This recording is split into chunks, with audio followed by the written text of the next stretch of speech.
Great to be here. Bill, that's great. I appreciate it. Jillian. Dr. Doss, amazing. This is amazing, world-class talent. Great to be standing in front of a strong wall like this. We need some of those in government right now. We'll talk about that a little later. I'm here with MP Sonia Sadhu, Brampton South. Government's a team sport, and we need a team, and you're only as strong as the team members. Sonia's a true leader.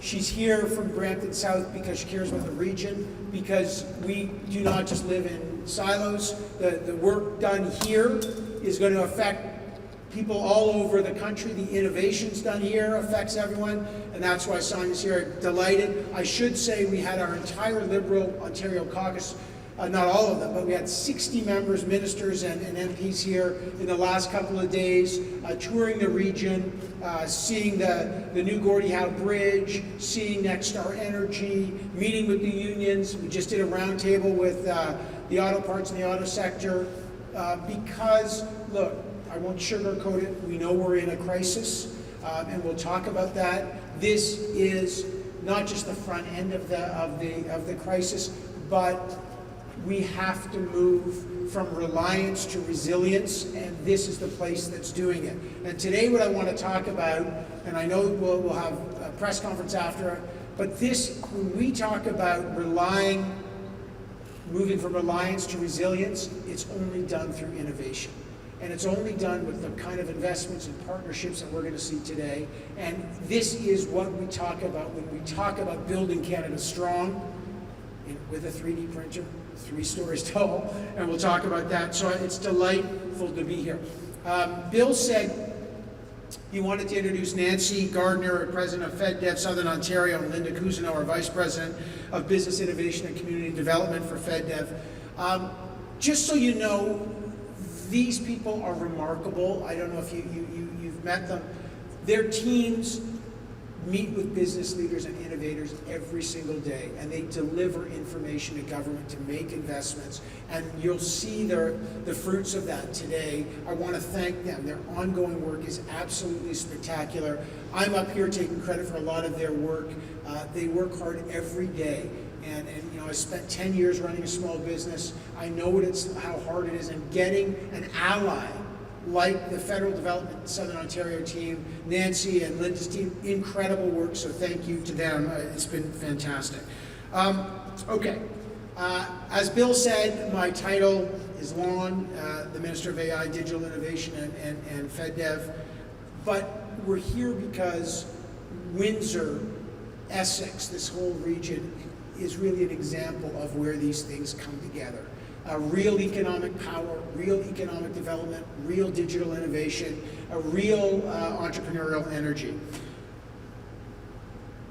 You know, the Prime Minister just spoke, and we'll talk about that. Families are feeling it here more than anywhere. And we should not sugarcoat it. It's hard. And the only way we're going to get through this is to rely on ourselves and build new trade routes and make sure that our companies have the opportunities to create such incredible products that the world needs them, wherever they are. And that's what's happening. We understand housing is an issue. We are launching our Build Canada Homes initiative, a $25 billion initiative. Federal government has not been in the home business since the Second World War. But the federal government is only as good as the innovators.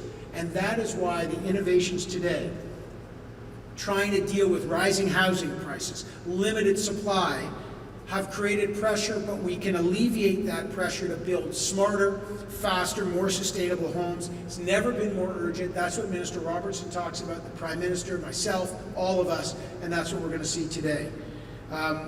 We're seeing our Canadian innovators and our builders and our scientists and our universities step up, roll up their sleeves, and making sure that being a visionary also means becoming a successful business and commercializing. Because the goal for all of us is to make housing more accessible and more affordable. And that requires creativity and resilience, and this is why we're here today with bold ideas at this university and across the region that are meeting the moment. And laying the foundation to build. When we call Canada strong, it's got to be tested on walls like this for a future where every Canadian can call home. So these are investments. Some of these are, repayable investments, contributions that will be repaid, which is an incredible investment for Canadians to make in other Canadians, and in our organizations and our manufacturers to change the way we build our homes, to strengthen our supply chains, and to power our economy. So here's what we're going to announce today. I am honored and more than pleased to announce these partnerships and investments of nearly $12 million from the Government of Canada funding to support housing innovation right here in Southern Ontario in this region. This is the leadership. A number of these projects have been funded through the Regional Home Building Innovation Initiative, the RHII, and I'm practicing acronyms because that's what apparently a politician has to do, but was developed to help address the way we build homes. So we're helping 6 businesses today and organizations as they advance their innovative housing solutions, and we're boosting manufacturing efficiency with the whole home building sector. So I want to name them, and if you want to put up your hand if you're here so people can see you, that would be great. Obviously, we're here at this incredible facility at the University of Windsor, so first we'll give them a hand because I think they deserve it. Incredible work. Actually, we'll give everyone a hand. We need to lift each other up. Arctic Acres, Inc. Are they here? Let's give them a hand anyway. Why not? Axe Buildings. All right, stand up. I'll tell you, when you're building a business, it's not every day you get the applause, right? Mostly it's a slog. So you might as well take it. BK Cornerstone Design Build. Yeah. Dick Exterior Installations, Inc. Where are they? Are they here? We're going to give them a hand anyway. That's a family-run business, right? And Infrastructure Development Partners, Inc. Are they here? Look, we got to lift each other up here. The investment provides $2 million for the University of Windsor to use your cutting-edge 3D lab-scale printing technology that Dr. Doss has pioneered. That's literally right behind us. It weighs more than I thought. To build what I hear could be a Guinness Book of World Records net zero student residence, but a 3-story net zero, which would be the first of its kind in the world, which is incredible. So I'll give you a hand. So this is exactly where, you can see it behind us. This is the primary location. The announcement also includes $2.5 million for the Tecumseh-based BK Cornerstone, which, congratulations, incredible, to design and build a first-of-its-kind automated manufacturing line to produce prefabricated wall panels for home building. The Prime Minister talks about this a lot. Really, really important. When used in construction, these panels reduce energy consumption, lower construction costs, decrease build times, and support the need to build more quickly sustainable housing. Projects like these are delivering the housing that we need. So, meet each other. I'm delighted to be here. I know Sonia's delighted to be here. I know the FedDev team has worked hard to make this happen. I just want to thank all of you. We're going to talk a lot about the crisis. I get it. But let's not be blind to what's happening here. The way through any crisis is to build, to keep investing in solutions, because the problems we're all facing with housing, sustainability, they're not going away. We need you. So my only message is, it's an honor to partner, but more than anything, thank you for your work.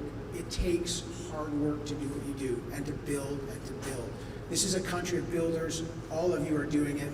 So thank you, and I really appreciate you.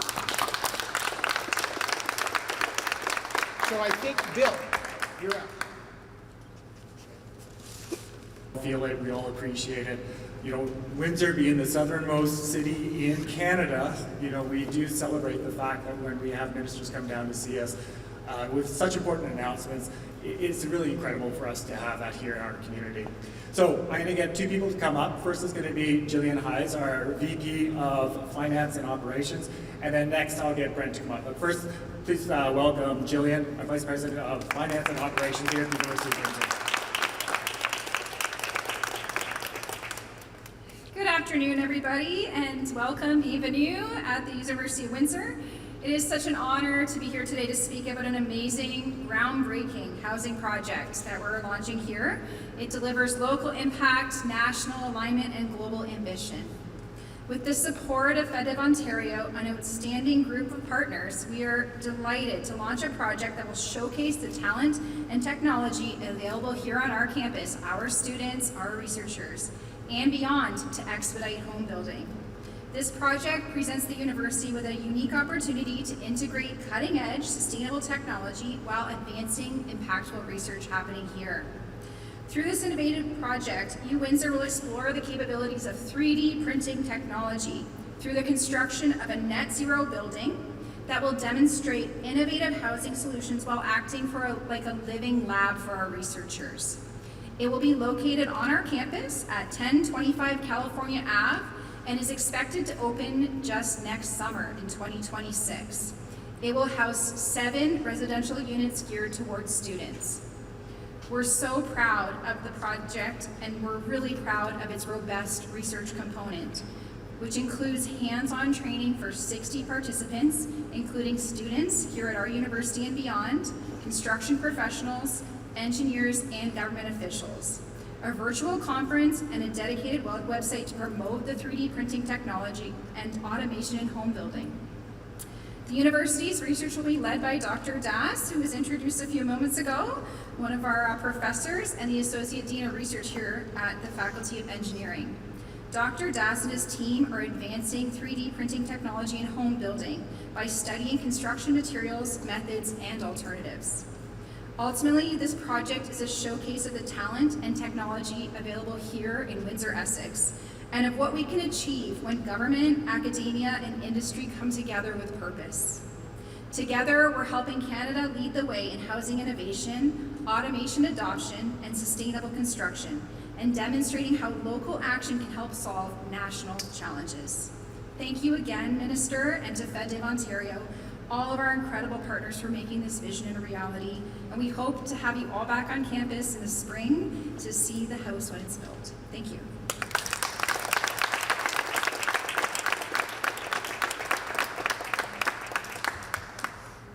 Brent Klundert, President of BK Cornerstone Design Building Limited, to come up and offer some comments on behalf of his company.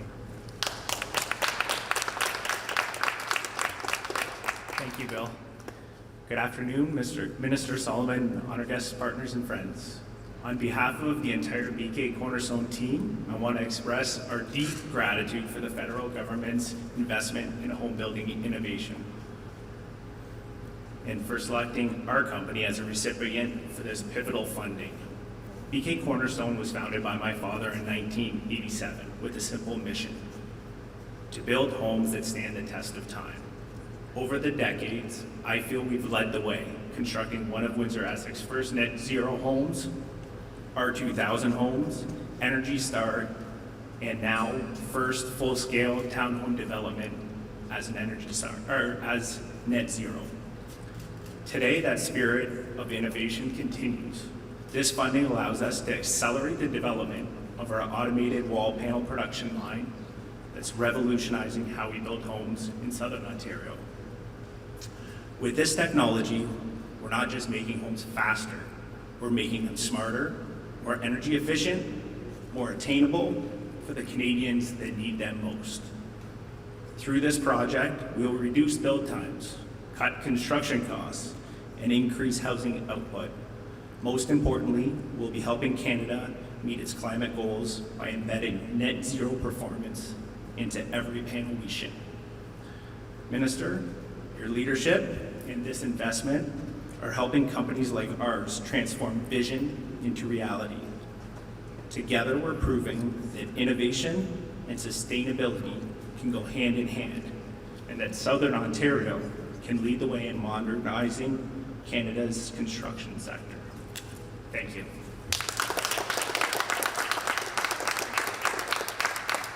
accept unquestionable follow-up from everyone. Thank you.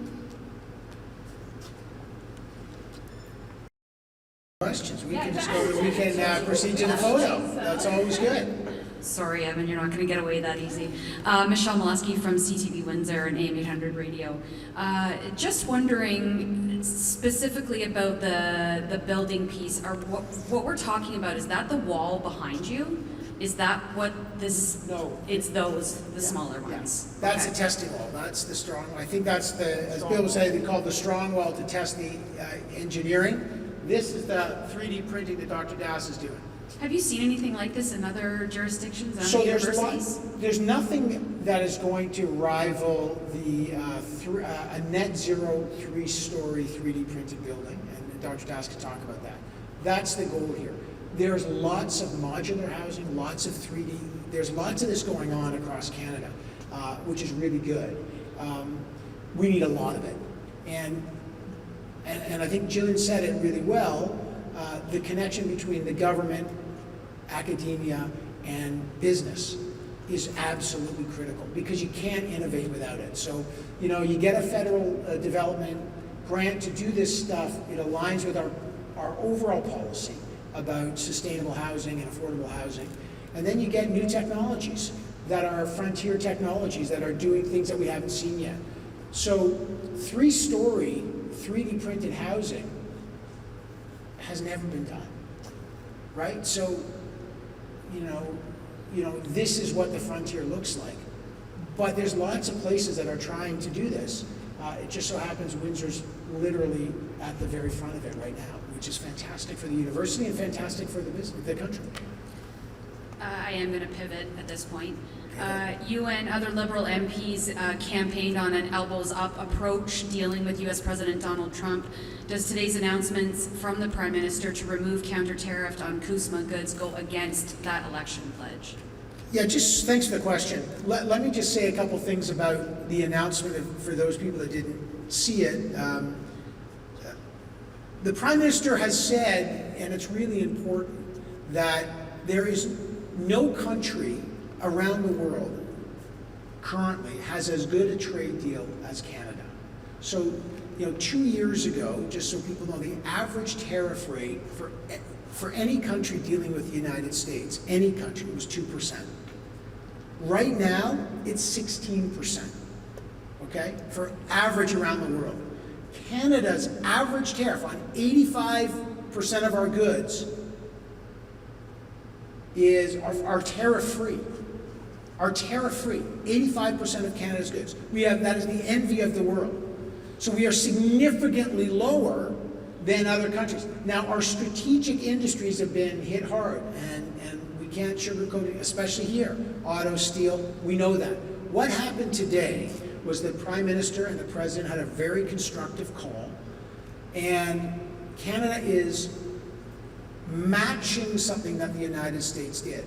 And this is really important. The United States has, for the first time, put in executive orders that they are going to keep with our CUSMA, like our free trade agreement, USMCA CUSMA, depending on what side of the river you're on here, which keeps 85% of our goods tariff-free. That's significant.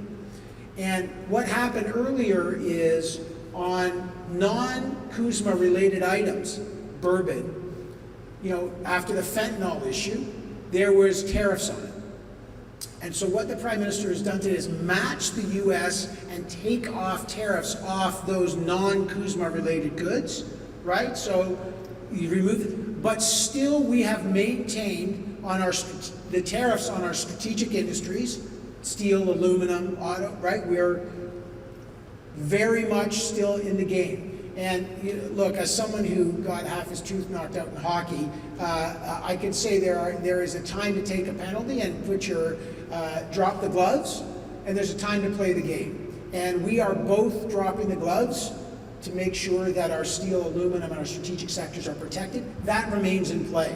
But we are playing the game to make sure that we win that game, which is to keep negotiating and match what the United States has done, because we want to preserve and as we're renegotiating in the future this free trade agreement, we want to make sure that Canada maintains by far the best trading position vis-a-vis the United States in the world. That is the advantage we have, and the Prime Minister's, I think, smartly maintained that space to continue negotiation. So that's what happened today. Hi, Evan. Dulcin Chen, CBC Windsor. If I'm understanding correctly, today's announcement is about investing in innovation to address housing supply. What would you say to those who are struggling with housing affordability? Well, affordability and supply, first of all, are very much related. The federal government's priority has been building homes, which is why one of our biggest investments as a new government has been the Build Canada Homes, which will be a new agency that will be launched in the fall, which is, again, $25 billion agency. Now, what does that mean? Part of that money is to boost the supply on homes. By boosting supply, obviously, supply and demand, you would lower the cost. But the key is where we're building, affordable housing. Affordable and deeply affordable housing is really important. And the way to build it is you've got to build not just quickly, but you've got to build in a new way. And the kind of advanced materials that you're seeing here, maybe not yet commercially available quite yet, but modular homes, some of the companies that we've invested in here are building components, walls and different components with technologies that are speeding up the process, lowering the cost, and so these homes can, not only we can supply more, but we can supply them at a much lower cost. That's the way to build affordable housing. And so there's an interconnection between supply and innovation. And if you see the companies that we invested with today, they are innovating in a way to drive down the cost of building homes and to speed up building homes. And that is one way, a key way to deal with the affordability crisis that you rightly pointed out. If you'll indulge me in a little bit of role play, imagine that I am a young family, double income, late 20s, first child, cannot afford a home. Yeah. What would you say to me? Well, first of all, this is the very issue that we've acknowledged and accept. I hear you. I mean, I'm a member of Parliament for Toronto Centre, and housing is one of the #1 issues there, affordability for young people. And what I can say is, look, we've had the Rapid Housing Initiative, we've had lots of initiatives, but the status quo wasn't good enough. So the new government came in and said, we're going to make that a #1 priority. And again, I'm going to go to what Minister Robertson has said.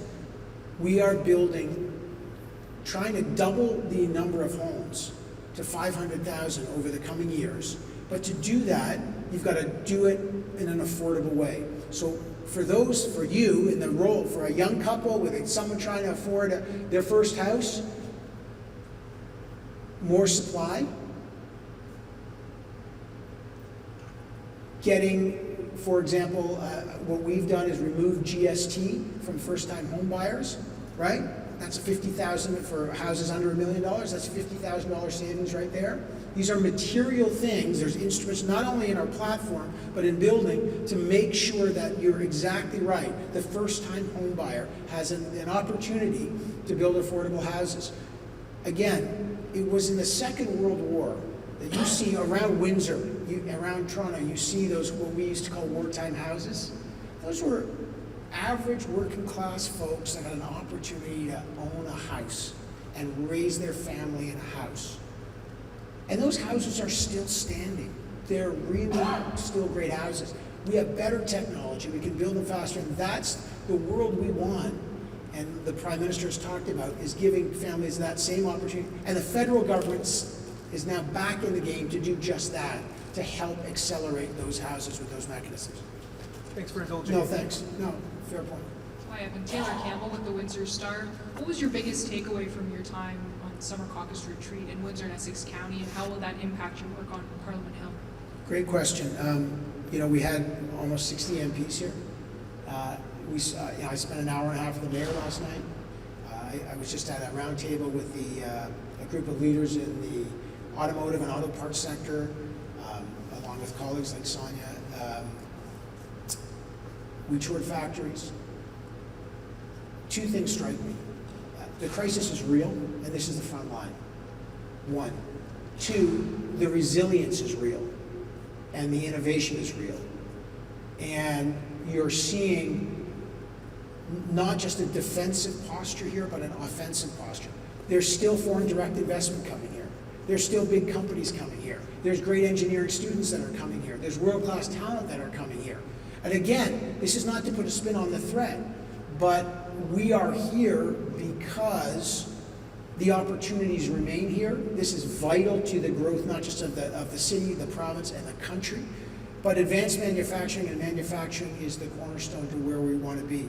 And what you will see in the coming weeks, you will see federal development. We are going to have more announcements to help strategic industries that have been hit by these tariffs. That's number one. Number two, as the Prime Minister said today, we are focusing our defense industrial strategy, a massive opportunity for a manufacturing sector here, where the Prime Minister has said we will meet our NATO target of 2%, which is over $9 billion this year of increased investment, and that for dual-use technologies.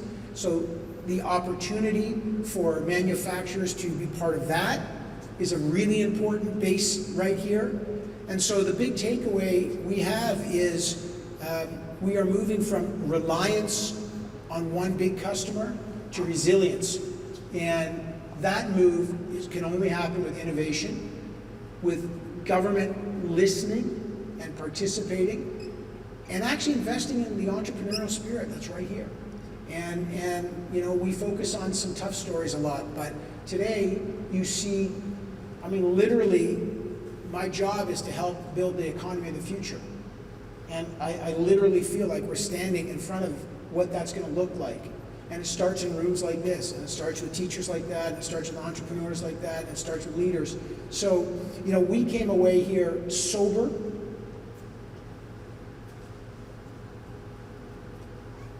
feeling empathy for families, because there's real pain and uncertainty, and real confidence in the resilience of this community and the leadership here, and the fact that we believe that our plan to be part of this community, not just build, but build stronger, is real and will be effective. But you know, we don't sugarcoat the crisis, but we don't sugarcoat the plan either. And I think the plan's going to work. Can you confirm that Windsor-Essex manufacturing sector will in part pivot to respond to defense? Well, I can't speak on behalf of the sector. I think there's going to be incentives to do that. I can confirm that we will highly incentivize that. And I can tell you that anecdotally, anecdotes aren't data, but anecdotally, there's a massive desire to do that. Pivoting when you're in an economic crisis is hard. We don't want to pretend otherwise, you know? You know, I've run a small business. When you're busy making stuff, it's hard to pivot. But we're going to help on that too. But again, they're not changing their business, they're expanding it. They're still going to build great cars and auto parts and molds and houses, but they're going to expand. We've got to rely on ourselves. The Prime Minister has done that, first and foremost, dropping interprovincial trade barriers. And this is the next stage, is to rely on ourselves. The government has a role there, innovation has a role, and I think you're seeing it play out. Thanks.